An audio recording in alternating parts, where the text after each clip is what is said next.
Chapter 3. The Burrow. Ron, breathed Harry, creeping to the window and pushing it up so they could talk through the bars. Ron, how did you what the... Harry's mouth fell open as the full impact of what he was seeing hit him. Ron was leaning out of the back window of an old turquoise car, which was parked in midair. Grinning at Harry from the front seats were Fred and George, Ron's elder twin brothers. "All right, Harry," asked George. "What's been going on?" said Ron. "Why haven't you been answering my letters?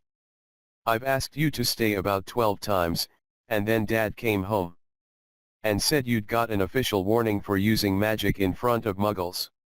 "It wasn't me, and how did he know?" "He works for the Ministry," said Ron. "You know we're not supposed to do spells outside school." "You should talk," said Harry, staring at the floating car. "Oh, this doesn't count," said Ron. "We're only borrowing this. It's Dad's. We didn't enchant it." "But doing magic in front of those Muggles you live with?" "I told you, I didn't, but it'll take too long to explain now. Look, Ken. You tell them at Hogwarts that the Dursleys have locked me up and won't let me come back, and obviously I can't magic myself out, because the Ministry'll think that's the second spell I've done in 3 days, so..." "Stop gibbering," said Ron. "We've come to take you home with us. But you can't magic me out either." "We don't need to," said Ron, jerking his head toward the front seat and grinning. "You forget who I've got with me." "Tie that around the bars," said Fred, throwing the end of a rope to Harry. "If the Dursleys wake up, I'm dead," said Harry as he tied the rope tightly around a bar, and Fred revved up the car. "Don't worry," said Fred, "and stand back." Harry moved back into the shadows next to Hedwig, who seemed to have realized how important this was and kept still and silent. The car revved louder and louder, and suddenly, with a crunching noise, the bars were pulled clean out of the window as Fred drove straight up in the air. Harry ran back to the window to see the bars dangling a few feet above the ground. Panting, Ron hoisted them up into the car. Harry listened anxiously, but there was no sound from the Dursleys' bedroom. When the bars were safely in the back seat with Ron, Fred reversed as close as possible to Harry's window. "Get in," Ron said. "But all my Hogwarts stuff, my wand, my broomstick." "Where is it?" "Locked in the cupboard under the stairs, and I can't get out of this room." "No problem," said George from the front passenger seat. "Out of the way, Harry." Fred and George climbed cat-like through the window into Harry's room. "You had to hand it to them," thought Harry, as George took an ordinary hairpin from his pocket and started to pick the lock. "A lot of wizards think it's a waste of time, knowing this sort of Muggle trick," said Fred, "but we feel their skills worth learning, even if they are a bit slow." There was a small click and the door swung open. "So we'll get your trunk, you grab anything you need from your room and hand it out to Ron," whispered George. "Watch out for the bottom stair, it creaks," Harry whispered back as the twins disappeared onto the dark landing. Harry dashed around his room, collecting his things and passing them out of the window to Ron. Then he went to help Fred and George heave his trunk up the stairs. Harry heard Uncle Vernon cough.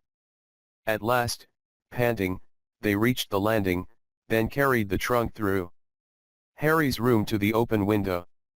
Fred climbed back into the car to pull with Ron, and Harry and George pushed from the bedroom side. Inch by inch, the trunk slid through the window. Uncle Vernon coughed again.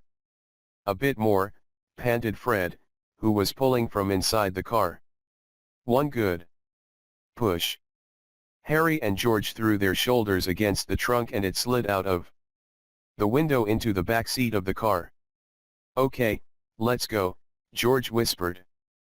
But as Harry climbed onto the windowsill there came a sudden loud screech from behind him, followed immediately by the thunder of Uncle Vernon's voice. "That ruddy owl! I've forgotten Hedwig." Harry tore back across the room as the landing light clicked on. He snatched up Hedwig's cage, dashed to the window, and passed it out to Ron. He was scrambling back onto the chest of drawers when Uncle Vernon hammered on the unlocked door and it crashed open. For a split second, Uncle Vernon stood framed in the doorway, then he let out a bellow like an angry bull and dived at Harry, grabbing him by the ankle. Ron, Fred, and George seized Harry's arms and pulled as hard as they could. "Petunia," roared Uncle Vernon. "He's getting away. He's getting away." But the Weasleys gave a gigantic tug and Harry's leg slid out of Uncle Vernon's grasp. Harry was in the car. He'd slammed the door shut. "Put your foot down, Fred," yelled Ron, and the car shot suddenly toward the moon. Harry couldn't believe it. He was free. He rolled down the window, the night air whipping his hair, and looked back at the shrinking rooftops of Privet Drive. Uncle Vernon, Aunt Petunia, and Dudley were all hanging dumbstruck out of Harry's window. "See you next summer," Harry yelled. The Weasleys roared with laughter and Harry settled back in his seat, grinning from ear to ear. "Let Hedwig out," he told Ron. "She can fly behind us. She hasn't had a chance to stretch her wings for ages." George handed the hairpin to Ron and, a moment later, Hedwig soared joyfully out of the window to glide alongside them like a ghost. "So what's the story, Harry?" said Ron impatiently. "What's been happening?" Harry told them all about Dobby, the warning he'd given Harry, and the fiasco of the violet pudding. There was a long, shocked silence when he had finished. "Very fishy," said Fred finally. "Definitely dodgy," agreed George. "So he wouldn't even tell you who's supposed to be plotting all this stuff?" "I don't think he could," said Harry. "I told you, every time he got close to letting something slip, he started banging his head against the wall." He saw Fred and George look at each other. "What, you think he was lying to me?" said Harry. "Well," said Fred, "put it this way, house elves have got powerful magic of their own, but they can't usually use it without their master's permission. I reckon old Dobby was sent to stop you coming back to Hogwarts. Someone's idea of a joke.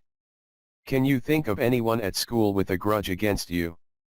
"Yes," said Harry and Ron together, instantly. "Draco Malfoy," Harry explained. "He hates me." "Draco Malfoy," said George, turning around. "Not Lucius Malfoy's son?" "Must be, it's not a very common name, is it?" said Harry. "Why? I've heard Dad talking about him," said George. "He was a big supporter of you-know-who."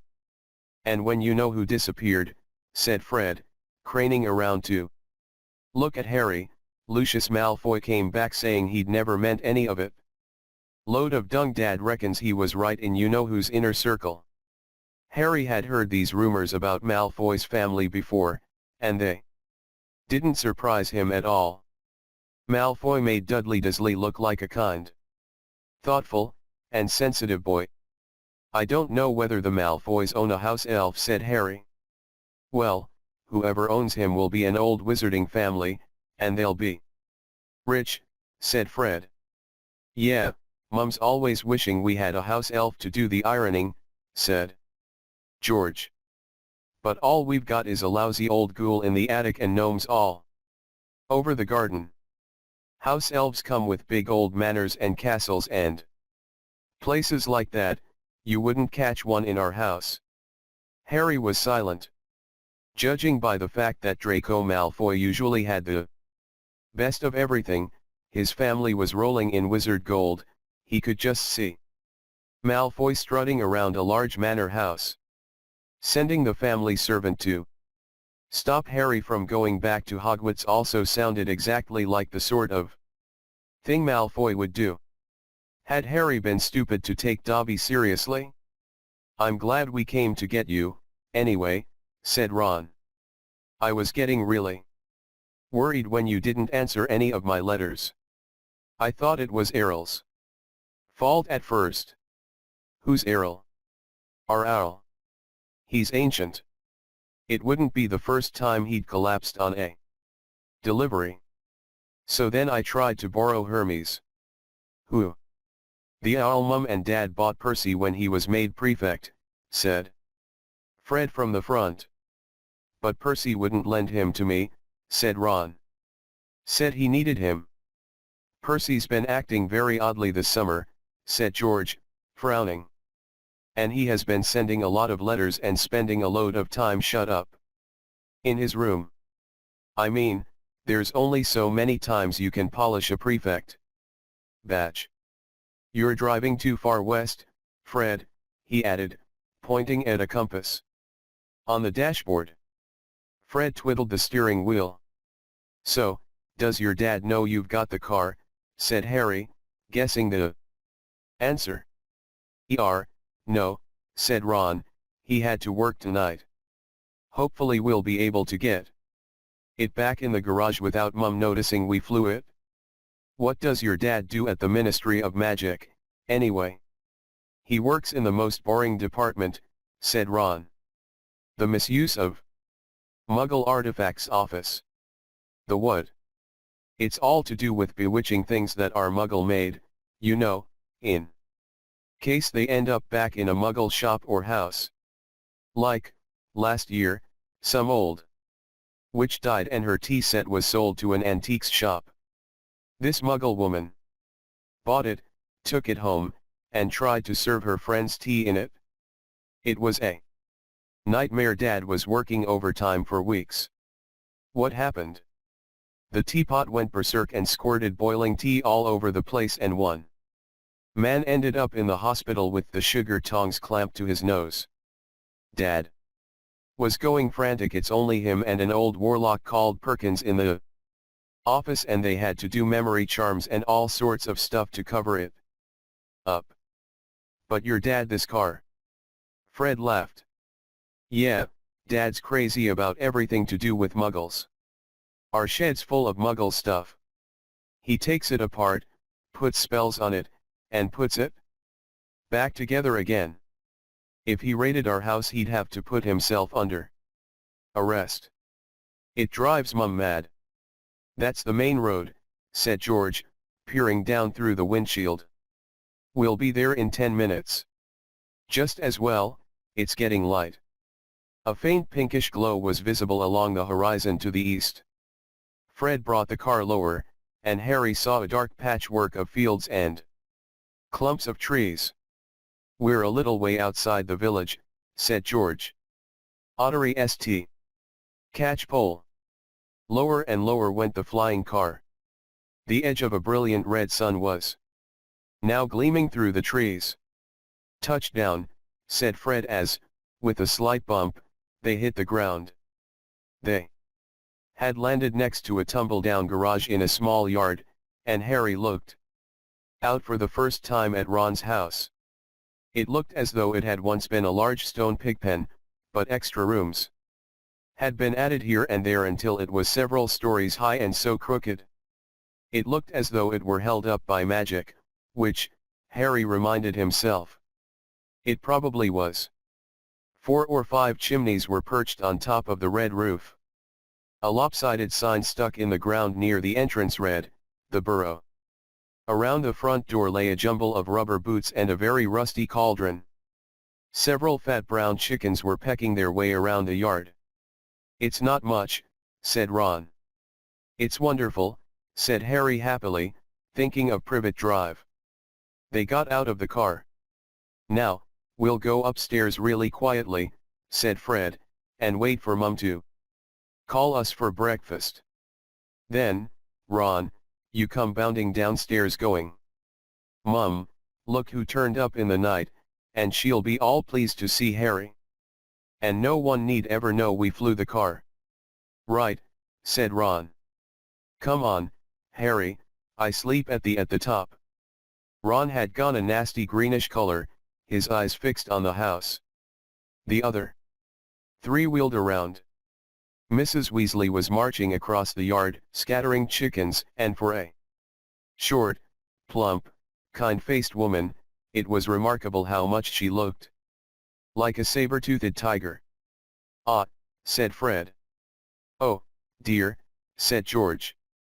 Mrs. Weasley came to a halt in front of them, her hands on her hips, staring from one guilty face to the next. She was wearing a flowered apron with a wand sticking out of the pocket. So, she said. Morning, Mum, said George, in what he clearly thought was a jaunty, winning voice. Have you any idea how worried I've been, said Mrs. Weasley in a deadly whisper. Sorry, Mum, but see, we had to. All three of Mrs. Weasley's sons were taller than she was, but they cowered as her rage broke over them. Bed's empty. No note. Car gone, could have crashed out of my mind. With worry, did you care? Never, as long as I've lived. You wait until your father gets home. We never had trouble like this from Bill or Charlie or Percy. Perfect Percy, muttered Fred.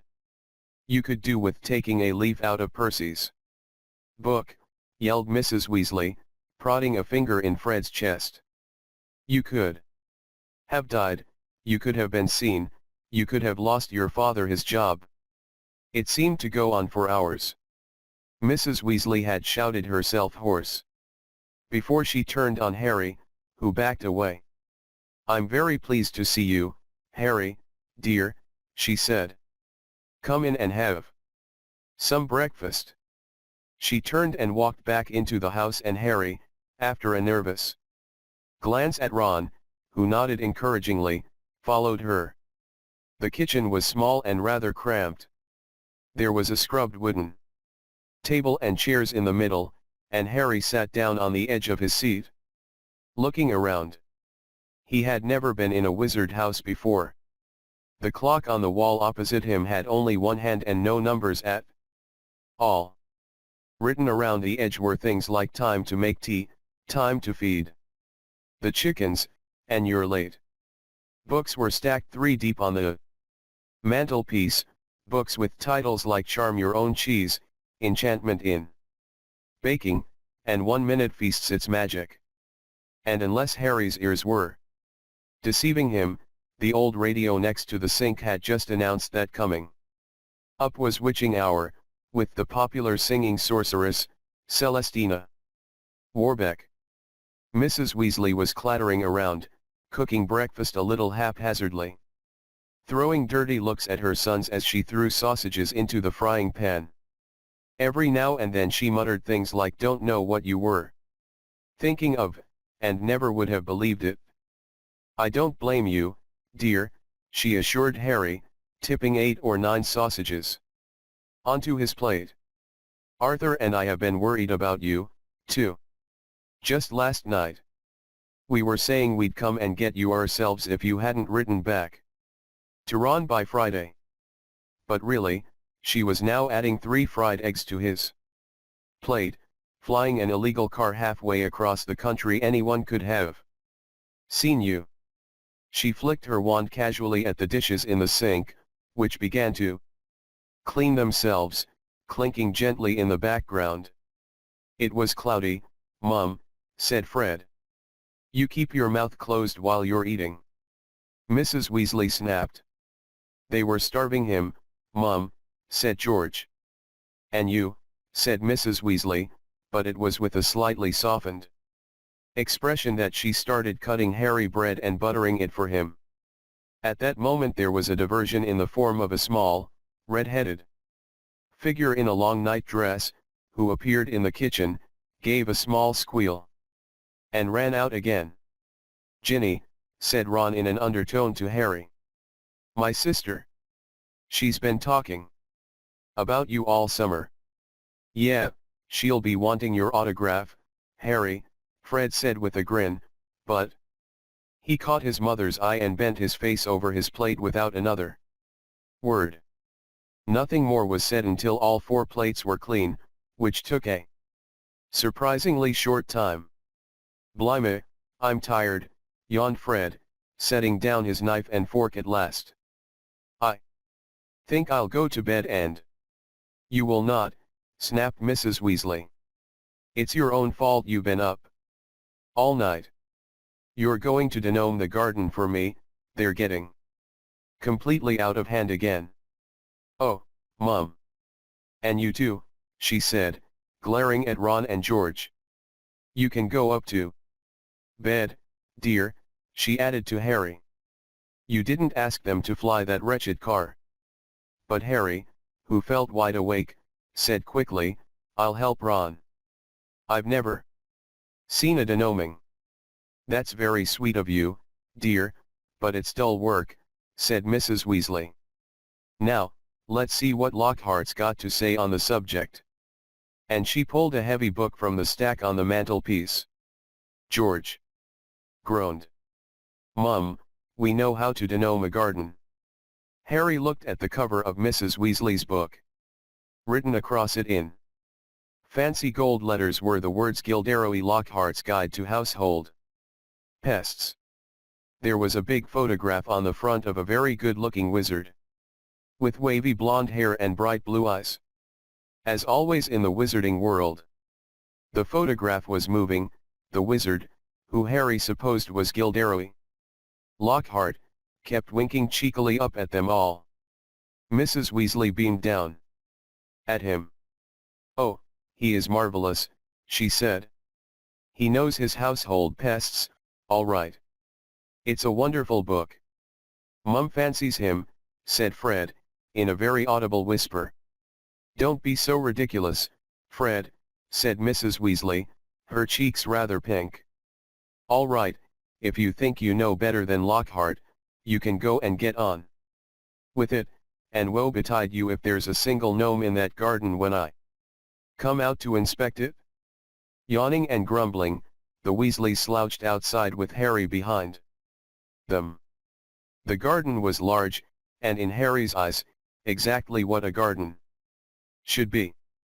The Dursleys wouldn't have liked it. There were plenty of weeds, and the grass needed cutting, but there were gnarled trees all around the walls, plants Harry had never seen spilling from every flower bed, and a big green pond full of frogs.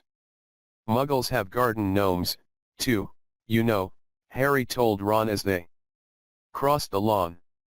"Yeah, I've seen those things they think are gnomes," said Ron, bent double with his head in a peony bush, like fat little Santa Clauses with fishing rods. There was a violent scuffling noise, the peony bush shuddered, and Ron straightened up. "This is a gnome," he said grimly. "Get off me! Get off me!" squealed the gnome. It was certainly nothing like Santa Claus. It was small and leathery looking, with a large, knobby, bald head exactly like a potato. Ron held it at arm's length as it kicked out at him with its horny little feet. He grasped it around the ankles and turned it upside down. "This is what you have to do," he said. He raised the gnome above his head. "Get off me," and started to swing it in great circles like a lasso. Seeing the shocked look on Harry's face, Ron added, "It doesn't hurt them. You've just got to make them really dizzy so they can't find their way back to the gnome holes." He let go of the gnome's ankles. It flew 20 feet into the air and landed with a thud in the field over the hedge. "Pitiful," said Fred. "I bet I can get mine beyond that stump." Harry learned quickly not to feel too sorry for the gnomes. He decided just to drop the first one he caught over the hedge, but the gnome, sensing weakness, sank its razor-sharp teeth into Harry's finger, and he had a hard job shaking it off until... Wow, Harry, that must have been 50 feet. The air was soon thick with flying gnomes. "See, they're not too bright," said George, seizing 5 or 6 gnomes at Once. The moment they know the denoming's going on, they storm up to have a look. You'd think they'd have learned by now just to stay put. Soon, the crowd of gnomes in the field started walking away in a straggling line, their little shoulders hunched. "They'll be back," said Ron as they watched the gnomes disappear into the hedge on the other side of the field. "They love it here. Dad's too soft with them, he thinks they're funny." Just then, the front door slammed. "He's back," said George. "Dad's home." They hurried through the garden and back into the house. Mr. Weasley was slumped in a kitchen chair with his glasses off and his eyes closed. He was a thin man, going bald, but the little hair he had was as red as any of his children's. He was wearing long green robes, which were dusty and travel-worn. "What a night," he mumbled, groping for the teapot as they all sat down around him. 9 raids. 9. And old Mundungus Fletcher tried to put a hex on me when I had my back turned. Mr. Weasley took a long gulp of tea and sighed. "Find anything, Dad?" said Fred eagerly. "All I got were a few shrinking door keys and a biting kettle," yawned Mr. Weasley. "There was some pretty nasty stuff that wasn't my department, though. Mortlake was taken away for questioning about some extremely odd ferrets, but that's the Committee on Experimental Charms, thank goodness." "Why would anyone bother making door keys shrink?" said George. "Just muggle baiting," sighed Mr. Weasley. "Sell them a key that keeps shrinking to nothing so they can never find it when they need it." Of course, it's very hard to convict anyone because no muggle would admit their key keeps shrinking. They'll insist they just keep losing it. Bless them. They'll go to any lengths to ignore magic, even if it's staring them in the face. But the things our lot have taken to enchanting, you wouldn't believe. Like cars, for instance. Mrs. Weasley had appeared, holding a long poker like a sword. Mr. Weasley's eyes jerked open. He stared guiltily at his wife. "See cars, Molly, dear." "Yes, Arthur, cars," said Mrs. Weasley, her eyes flashing. Imagine a wizard buying a rusty old car and telling his wife all he wanted to do with it was take it apart to see how it worked, while really he was enchanting it to make it fly. Mr. Weasley blinked. "Well, dear, I think you'll find that he would be quite within the law to do that, even if he maybe would have done better to, tell his wife the truth. There's a loophole in the law, you'll find. As long as he wasn't intending to fly the car, the fact that the car could fly wouldn't." "Arthur Weasley, you made sure there was a loophole when you wrote that law," shouted Mrs. Weasley. "Just so you could carry on tinkering with all that muggle rubbish in your shed. And for your information, Harry arrived this morning in the car you weren't intending to fly." "Harry," said Mr. Weasley blankly. "Harry who?" He looked around, saw Harry, and jumped. "Good Lord, is it Harry Potter? Very pleased to meet you, Ron's told us so much about. Your sons flew that car to Harry's house and back last night," shouted Mrs. Weasley. "What have you got to say about that, Ed?" "Did you really?"